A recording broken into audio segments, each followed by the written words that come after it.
Hi everybody, today we're going to be talking about the new event. And, well, this invitation should make it very clear how the event plays. The event is not casual. Casual modes are meant to be fun. Working harder to achieve goals is not casual. Having your progress reset is not fun. Having no benefits that are equal to what the other side gets is also not fun. We'll be mentioning these a little bit more with specifically the camera bay. In this one we have haste and action speed. This is for the trotters. And you can see she makes a window that, she wouldn't normally have gotten, I feel like. And this isn't such a big a deal, right? Because sprint bursts exist, stuff like that exists. The only thing that is is the food. This could go in tandem with your safe perks, your sprint burst, your whatever. Because I don't think it gives you exhaustion. I played a round of Shane, and it doesn't give you exhaustion from what I remember. This is the camera bay. This is you can see she goes invisible. There's no sound. There's no injured. There's no sprint marks. The only way I knew she was even still there is because of the scent orbs from Dracula in wolf form. So if you're not playing a tracking killer, one with built-in tracking like that, it's gonna be hard. And this is like my first hook, second hook at 3 gens. So which killer on this list can afford chases like that, where people make stuff they normally can't, or people just go invisible and you don't know where they went? Because remember, with that clip with Dracula, I had scent orbs. I had something. And this could be every chase, this could be every person. And we haven't even mentioned the heals.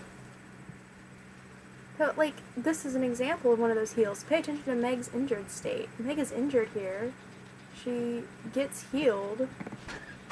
I'm trying to look for her, obviously. I know she's around, I can hear her.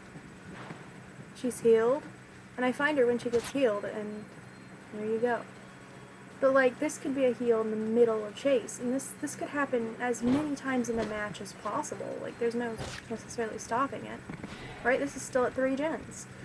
This could happen for any person at any time. And this one has portals, too. The portals are huge. The portals on their own are pretty huge, I think. This is also another example. She heals. She goes into basement injured and heals in basement with the new event stuff. So the thing is, which killer would you want to be playing in this mode? The answer, unfortunately, is S tiers.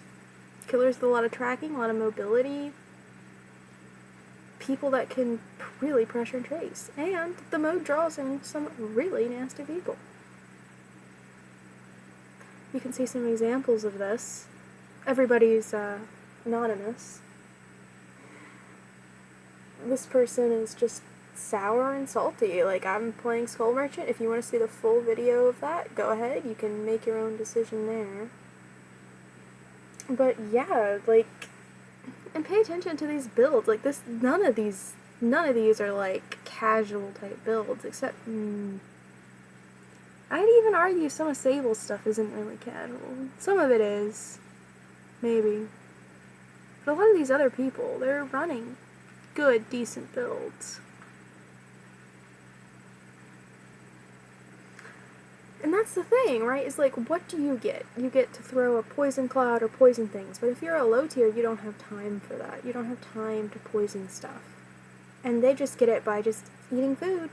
They don't have to hit any shots, they don't have to do any skill checks, they don't have to do anything particularly risky. And they get some very, very, very strong stuff. As I said, just the occasionally healing, randomly throughout the match, that would be strong on its own, but that was paired with portals and invisibility. So, the mode has wait times that are 4 seconds. Literally 4 seconds for killers. And the reason why is I'm guessing not many people are playing it, because they've realized this mode is just not fun. It's not a casual mode. All of these mechanics, you might sit there. I like to play Survivor. I play Survivor and I play Killer. You might sit there and be like, whatever, you know, person complaining about an event mode being hard or whatever, because they just want easy downs. Event modes are not supposed to make the game harder. If you're doing fun casual modes, it shouldn't be a harder, more challenging mode than the original game. That's not how that should be working. Right? You know, like, that's not... So that's the thing, is why is it harder? Why are we doing things that are taking away from the original goals? You're not respecting time, you're not respecting pressure, you're not respecting agency. You know, it's not... Like, what can a killer do? You know, it's not a fun mode. It's not fun, it's not casual. Invisibility during chases, immunity to injuries, free speed with no drawbacks. That's not casual. The way that plays out in Chase is very, very much a challenge type mode. It is nightmare mode. It is the playing Alien Isolation and you don't have access to the map type challenge. Like, you have a limited bullets in your weapon type challenge. That's what this is. So, that's the thing. What would constitute equal benefits? It would be stuff like having the killer get random undetectable, or, you know, actual invisibility as well occasionally, like maybe when a gym completes. It might be like randomly having generators block or something when they like poison enough people or something. I don't know. But like, there'd have to be some sort of thing for the killer to be building to too, and there's just not. So it's like, why interact with it? You know, it's not fun.